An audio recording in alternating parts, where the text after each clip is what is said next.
Hey guys, how's it going? It's Jay, and today I have the Tamron 20-40 f2.8 lens. Now I already compared this lens to this new Sony 24-50mm f2.8 lens, which is an awesome option as well, and I also compared the Tamron to the 20-70 f4 Sony lens, which is another great option as well. So I just wanted to do a standalone review of this Tamron because it's such a great lens and it's significantly more affordable than the Sony lenses. So let's just get right into it. So the Tamron is a full frame lens, but if you want to use it on a crop factor, we're looking at about 30 to 60 millimeter range. It's f2.8 through the entire range. It's got a nice pinch style lens hood, and it has fluorine lens coatings on the front, which is quite nice here. It has one VXD focus motor in there, which is pretty sweet. It's not as fast or as smooth as the Sony lenses, but it works really well for photos. It's a little bit weaker in video though, if that matters to you, just to let you know. Now it's got a moisture resistant design, and it actually does have the rubber gasket on the back here, which is quite nice. It also has the USB-C port for firmware updates. Now this lens has a minimum focus distance of 6.7 inches or 17 centimeters at 20 millimeter, or 11.4 inches or 29 centimeters at 40 millimeter. So that yields you 0.26x magnification, which is pretty good. Now the zoom on this is a very short throw, as you can see here, so it's very easy to go through the entire zoom range with just a quick twist. It does make a little bit of noise, you can hear.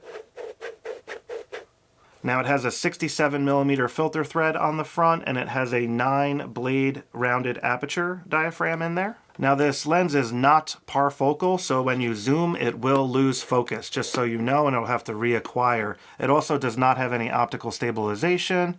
But you know, for this price point of only $699, that's actually totally reasonable, especially considering how awesome the optics are on this lens. Very, very sharp corner to corner with very little distortion as well. Now weight-wise, we're looking at 12.9 ounces or 365 grams. So this is a fairly lightweight lens. It is pretty much a plastic, build. Has a nice pedal style lens hood here as well.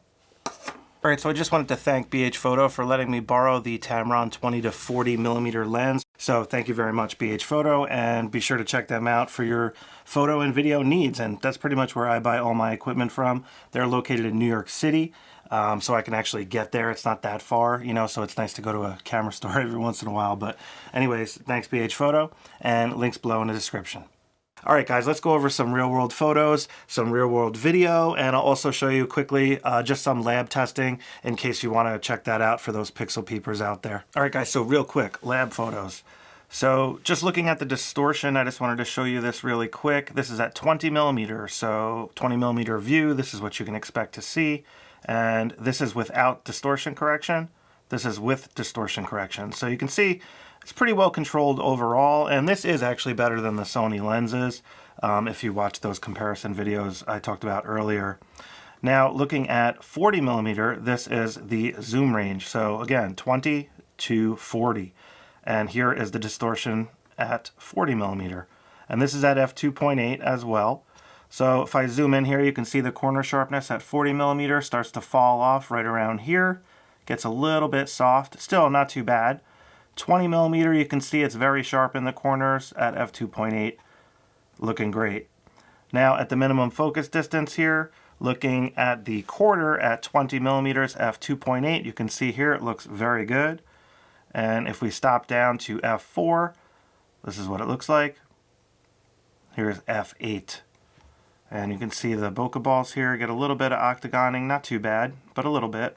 Now at 40 millimeter, this is the minimum focus distance. So you can see you can get a little bit more magnification at 20 millimeter than you can at 40, but at the cost of that perspective distortion you get at the wider angle view. So at 40 millimeter, this is what it looks like. You can see just a little bit softer at 40. Very, very, very tiny bit of fringing. If I enable the profile, you can kind of get rid of that really easily here. Not a big deal. If I wanted to do it manually, I could click around. But I just wanted to show you that. You can see it's very sharp, looking good. It does tack up a little bit when you stop down to f4, as you can see here. Just wanted to show you how the background changes here. Here's f5.6, here's f8, here's f11. And if I zoom in again, just so you can see f11, the bokeh ball's a little closer. They're looking pretty darn good. Here's another one, 40 millimeter f2.8, just again to show you that background blur. and that cool separation bokeh effect you get here on the metal. So here's 20mm, and here is 40mm, and it did lose the focus when I zoomed in. Alright, so let's hit the background, and you can see the focus breathing. It's not that bad. There's definitely some. Alright, so here's a quick lab test here. I'm recording video 4K 24, and I just wanted to show you the difference in the autofocus tracking abilities of each lens. Now, the Tamron has a single linear autofocus motor. The Sony has dual high-speed linear focus motors, and clearly the Sony is just way more capable in this specific test. So high-speed moving subjects and video tracking, Sony for the win. I have the Tamron at f/22. I just wanted to show you the star pattern that you'll get if shooting at the sun and stuff. It looks pretty cool, for sure. Now, if I open this up, it's a pretty hard flare test because I'm in a low light situation, so I'm really, drowning the lens in this bright light, so you can see that sun flare. Kind of exaggerating it more than it would be in the real world, but this is what you can expect if you see some flaring. It's going to look something like that at 20mm. All right, enough of that boring lab testing. Let's go to the real world photos. So check out this awesome new ramp I just got for my mountain bike. I only went off it a few times. It's actually really big. It's upside down right now, so it doesn't really look like a ramp, but you can just see the feet on the bottom. I just took a couple of snapshots because this wide-angle lens makes it look so cool and big. Just showing you, this is actually made by this company called Ninja. But look at how the kitchen renders in the background. Doesn't that look so cool? That's what I love about fast aperture wide-angle lenses. So this is 20mm f2.8, and I'm getting that killer background butter. Definitely a big fan. Now, just quick test shot here so you can see what it looks like in my studio. So this is like looking from behind me towards like what I see. So I have the monitor up here. But anyway, 20mm in this tiny room makes the room look pretty big. And now when I zoom into 40mm, that's what it looks like at 40. Now, I took a couple of test shots of this phone at work here just to really show you the background separation you can get in particular. So this is 40mm at f2.8. This is 40mm at f4. Now notice the background detail, f4 versus f2.8. You could see the bokeh balls and stuff like that change. Now it's a little easier to see on this shot. This is 40mm at f2.8. And keep in mind, guys, up here on the left is the EXIF data if you want to see it yourself. This is f2.8, f4, and this is f5.6. So you can really see that detail start to come back in the background. If I go back to f2.8, you can see how much it just butters out. See that? So that's that killer separation you can get. Now, I took a few landscape shots. I took this is actually an HDR of the Basher Kill at 20mm, so you can see it looks just fantastic. Great quality, great detail, color, everything, this is a really highly versatile lens. Now here, I was just picking up a little bit of food and I had a couple of minutes to wait, and I like taking pictures of this thing. This is an old pump, and it used to have pump water for a mine, Pelton water wheel design. So right here is where the water came in, and it would shoot into these little buckets at a very, very high speed, kind of like a hose. Like this thing was tapered, kind of like a hose handle, and it would shoot into these bucket baskets, and it would cause this bucket to spin, which is amazing, and that would create an incredible amount of power. Now, just looking at this, I'll show you more of the pump in a second. I just want to show you more of the optics. So looking at this screw here at 20mm, you can see just insane sharpness, and background separation is looking great. Now this is at 20mm, and this is at 40mm, so you can see it's like the same shot, just at a different focal length. And look at the different view you can get. That's what's so cool. Like this shot here looks way more like interesting or abstract than this shot, where you can kind of identify what you're shooting more.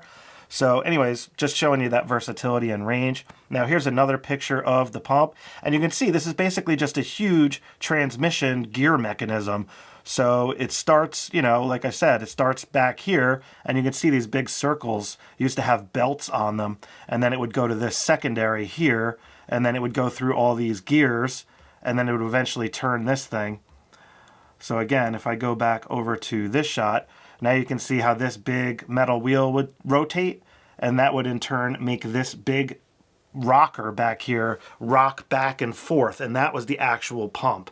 So all this mechanism did was make this big rocker arm go back and forth like this, and then these pipes went down, and that's how the pump worked. It's really, really cool. I know I'm going on and on about this, and I'm just trying to show you test photos, but I do like to talk about my photos too. So again, looking at some of those gears, this is at 20 millimeter, and then zoomed in at 40 millimeter, you can get a view like this, which looks really cool in my opinion. Now here's one at f2.8, and I just wanted to zoom in to show you the insane sharpness here. Even if I go to 200%, just look at that. So that's at f2.8, and now here's the same shot at f4. So now at f4 you can see there's a little bit more depth of field, so the sharpness is just a little bit better. And if we zoom out here, here's f4 versus f2.8. So you can see that background butter is really good at both apertures, but just a little better at f2.8. Now here's another one looking at a bolt. This is at 40 millimeter. Same exact shot, same spot, just at 20 millimeter. So 20 versus 40. Now here's that rocker thing I was just talking about a second ago, and you can see how it's sitting at an angle, and it used to just rock back and forth. Pretty cool. Here's another shot, 20 millimeter, 40 millimeter, 40 millimeter, 20 millimeter. Here's just the back of one of those belt holders. Let's move on to some real-world food photography, shall we? So I took these shots at Easter. Guys, wait till you see this food that I cooked during Easter. It was incredible. I made these bacon twists, and they had like brown sugar, a little bit of honey, and pepper, and I just twisted them, and then I put them on the grill, and they came out so good. So look, here's f2.8. You can see how the bacon is like blurring out in the background. Now here's one at f4 shooting down a little bit more, and you can see there's a lot more sharpness, like more of the bacon itself is sharp on the f4 shot, which makes total sense. More depth of field. Here's another one, just me holding it in my hand, and killer. You can see the tile in the background, how it just butters out. Now here's one of Charlie. He came up for Easter, my brother's dog. Really great dog, super smart. Now we made this bone-in rib roast for Easter. It was absolutely phenomenal. This is basically ribeye steaks, but all together as like a roast. And the bones are on the bottom, and we have it tied together. And wow, did it come out good. So this is what it looks like on the Traeger. Had some delicious frosty beverages. Just took a shot here. You can see how awesome that looks. Background butter. This was at 40 millimeter. Now here I just wanted to show you a shot of this speaker with the insane bright background. Now normally what you would see here is fringing. You would see some like green, purple fringing. Very, very well controlled here. I'm very impressed. This is at 40 millimeter at f2.8. And here's 20 millimeter at f2.8 from the same spot. And again, you can see just how well controlled the fringing is. It's pretty much non-existent, which is extremely impressive in my opinion. Now looking at some more food, I made these like potato skin sort of things, and they were absolutely delicious.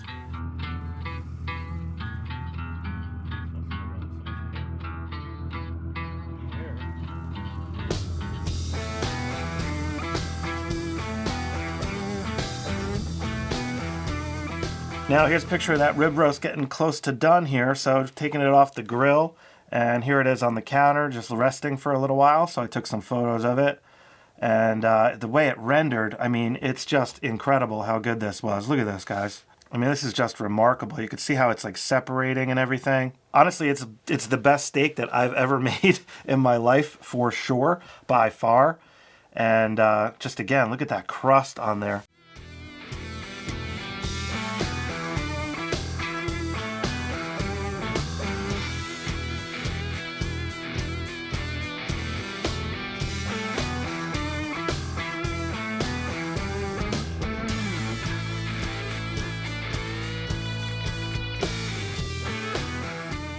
And here's what one of the ribs looks like. Here's what it looks like from the side. It was cooked like a perfect medium. A little bit more medium rare towards the center, which is exactly what we wanted.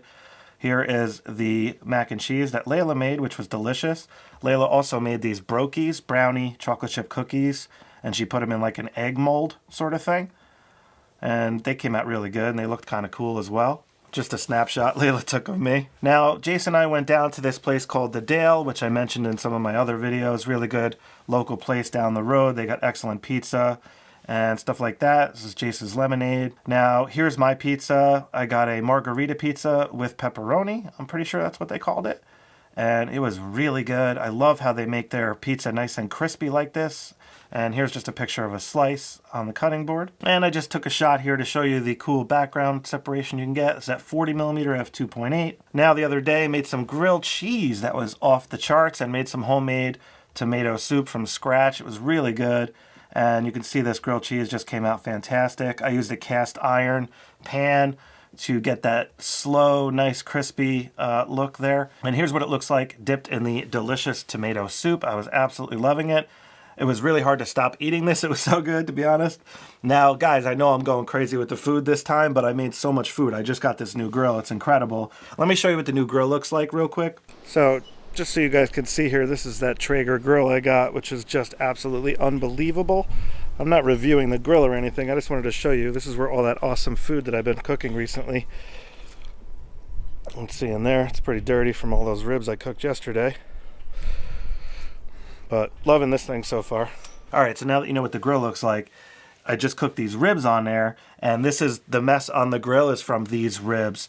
So I actually put too much pepper on these ribs, by the way. They were too peppery, unfortunately, but they looked absolutely incredible, and I followed a recipe, so I didn't think I put too much pepper on, but clearly did. I was told that the pepper, when it was smoked for like 3 hours, like the flavor of the pepper would kind of go away, but it didn't. It was just way too peppery. So it just is what it is. But look how juicy these ribs are, guys. Absolutely incredible. Look at this. I mean, remarkable. Now that is a freaking juicy rib. Look at this. Oh my goodness. Incredible. And you can see how well this lens performs in this environment. Like it's so easy to use. It's lightweight, it's small and compact. It's just great for doing stuff like this in the kitchen. Here's just another shot. That is pretty much what it looked like after we got done eating like absolute animals. Recording with the Tamron. So this is at 20mm with active on. So it is cropped in that little bit. This is 40mm using 4K 60, which is cropped in quite a bit. So this is 20mm using 4K 60. Let me switch it to 4K 24 so you can see the full frame wide angle view. All right, so now this is 24p, so you can see the wider angle view.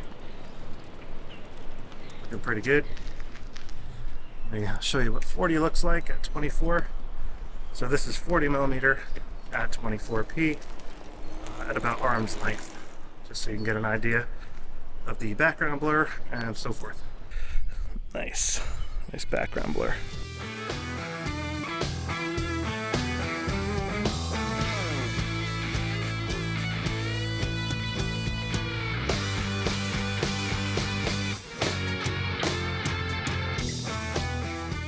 So this lens really goes for a great price. It's got great optical quality, and it's a very usable range for those favoring like a wider view oftentimes. 20 to 40 is fairly wide, you know, from my perspective. I tend to use a lot of telephoto lenses myself.